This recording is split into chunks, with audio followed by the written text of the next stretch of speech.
शाळेच्या आवारात सुट्टीच्या वेळी राहुल आणि आदित्य शाळेच्या फाटकाजवळ गप्पा मारत उभे आहेत. पण या गप्पांमध्ये काहीतरी अयोग्य चाललंय.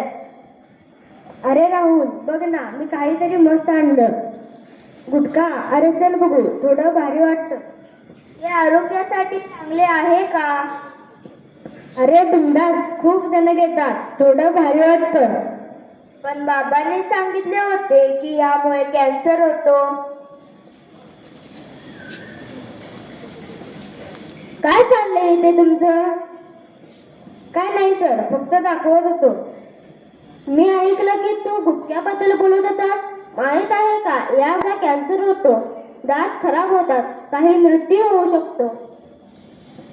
खरंच सर, खरंच मला माहित नव्हतं. अशा गोष्टीपासून दूर राहा. खरी हिंमत म्हणणं आयुष्य सुंदर आहे, गुटखा नाही. तर मग माफ करा सर, आतापासून मी परत गुटख्याच्या वाटेला जाणार नाही. चला आता येथे आणि अभ्यासावर लक्ष केंद्रित करूया.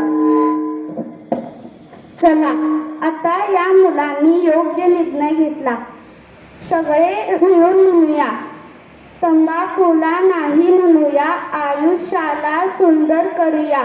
तंबाखूला नाही म्हणूया, आयुष्याला सुंदर करूया.